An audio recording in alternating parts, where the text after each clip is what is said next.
So tell us everything we need to know about this wonderful event. Everything you need to know. Well, Yes. you need to come. Yes, and That's the most important thing. I'm excited. Kelby and I are going to be there, and we're going to do. And I'm just give us planning to be permission there. to do a little bit of filming. Excellent. So we're thrilled about that. Well, the whole purpose of the conference, and we talked a little bit about this the last time I was here, is that it's really about educating families at a reasonable cost that they can come and obtain education. And so we have 3 sessions this year. Last year we did 2 sessions, and we did a survey after the conference, and people really wanted to stay for lunch and they wanted more. Okay. So we added a lunchtime so families can connect and network together.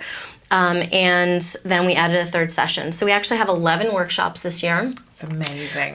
Covering topics of IEPs, special needs planning, nutritional deficiencies in autism and ADHD children, some comorbid conditions, anxiety, depression, learning disorders, which Dr. Gary Cates is doing.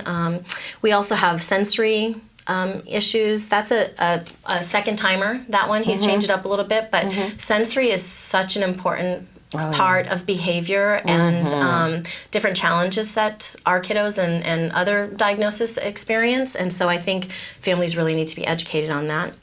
We have learning and reading comprehension.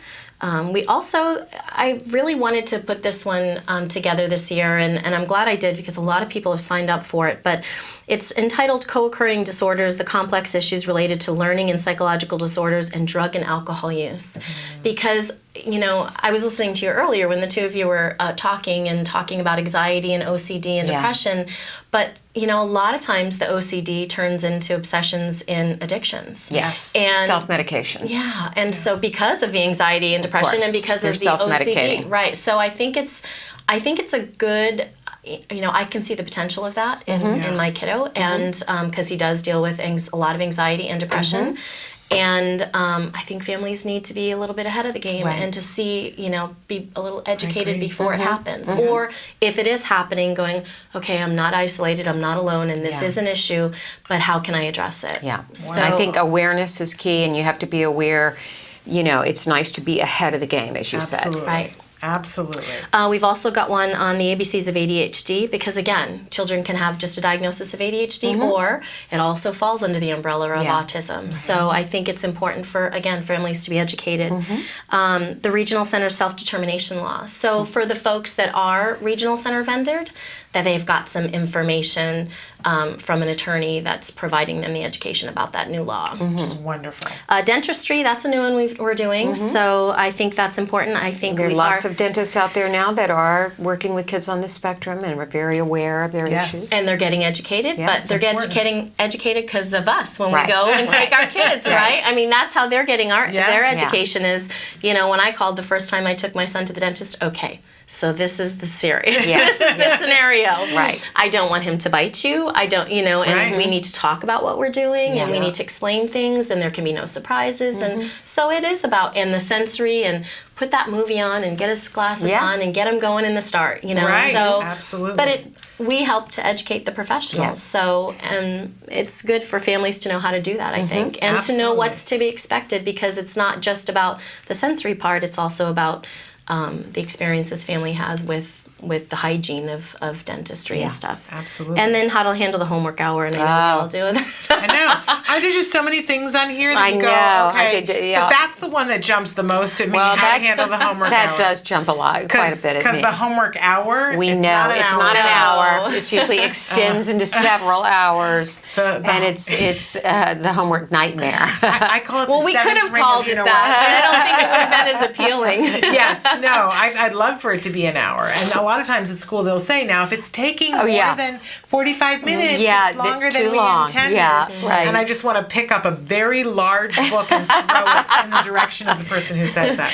That would be a half an hour if the parent did it all and just handed it in, right? Please. But even then with me, it would take an hour. Say with me, it takes 2.5 hours with Google and 3 laptops and calling people going, what do you know about this? Yeah, thank goodness for Google or I couldn't help with the homework. It's true.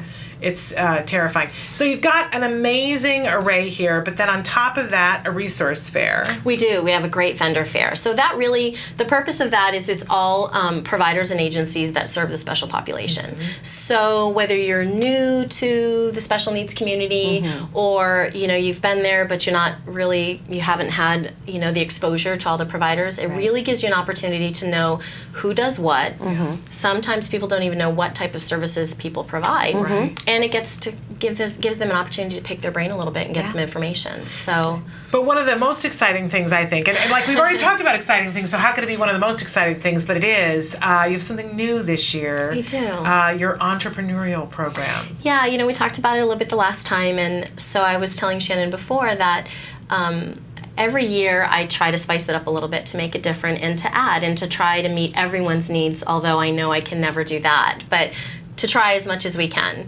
And so I thought we've been seeing a lot in the community of some kids with, that are great artists or that make great goods, and I don't have a disability and I can't draw a stick figure. Do you know what I mean? So for children that have a disability and that can draw or create goods and that are creative, I think it's really great to be able to support them. So we called it, I always want to make sure I get it right because it's a mouthful, the Special Ability Entrepreneur Boutique. Okay. And so it's an opportunity for entrepreneurs, individuals, mostly they're teenagers and adults, to come and showcase what they create. And so I looked at it as a twofold where they would come, give them the experience of selling things, work on their social skills, because I think that's important. But then also for parents that have younger children to see what the abilities are. Yeah, sure. So you can see, so it's not always the heavyweight. It's like, well, my kid's really good in this, and maybe that's what the potential of what my child could be. So it's not just sometimes feeling the devastation of what they can't do, but focusing on their strengths and what they can do. Which is something we really have to start thinking of as our kids start to get older and see what those special talents are that might be, building blocks to something. Well, and what happens is that we focus so much on their deficits because we have to work on those to try and build as much as we can and progress them as much as we can with all the interventions and treatments. So the focus tends to be on that a lot. And like you said, when they get to be a certain age, we need to look ahead and, okay, now what are your strengths, and let's focus on those things. Yeah, that's wonderful. So we'll look forward to that. Let's talk about some nuts and bolts for this because people can register online beforehand. It's very affordable. We should start with saying that. But if you register before the door, you're going to have a little bit of a savings, but you can come and do it at the door. But we really want to encourage people to register before. And you have free childcare, but it's limited. It's first come, first serve. So if you want to take advantage of that, you need to register online. And at this point, I think there's probably a wait list for childcare. So it really does require people to pre-register. Definitely we will not be able to take walk-ins for childcare. That's not how we're set up before, because we need to make sure we have the proper caretakers for the children and what their needs are for the day. That's the responsible thing to do. So where do they register online? On our website, which is www.centerforspecialneeds.org, and that's the number 4. Okay. If you're not online, you can call our office at 805-379-1681, and we can do a phone registration. And if you want to register to get on the waiting list for the child care, there's a specific number for that. Do you want to read that? Sure, go ahead. 805-384-0983, extension 852. You're asking for Edith. Again, that's 805-384-0983, extension 852. So let's talk a little bit about how reasonable this is. And you give discounts if a couple is coming together, which is wonderful. And so if you're registering before coming to the door, it goes by 2 sessions and 3 sessions. So we want to give folks the option, if they didn't want to stay for lunch, that they could register for the first 2 sessions and then leave at lunchtime. Okay. So for the first 2 sessions for an individual, it's very reasonable. It's $45 a person. If you're doing 3 sessions, it's $55 a person. Okay. But I do want to note that for military families, you have a special rate to honor them them free of charge. Just another example of the fact that I feel like you get it.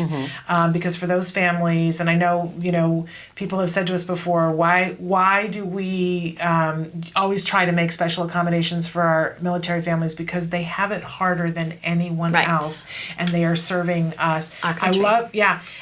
So free for Definitely. military families. And scholarships. We do have scholarships available. So the whole point of that is if families want to be there, we don't want the cost to inhibit them from coming. To deter. And that's regardless of whether you're a military family or not. So when you heard me say that for military families it's free, if you thought, why do they get everything? Why can't I go? Because I can't afford it. There are scholarships. Definitely. Make sure that you make them aware of the fact that you would like to come, but that it's a hardship for you. Yeah, you just need to email us at info@centerforspecialneeds.com, and we're happy to provide scholarships for families. Okay.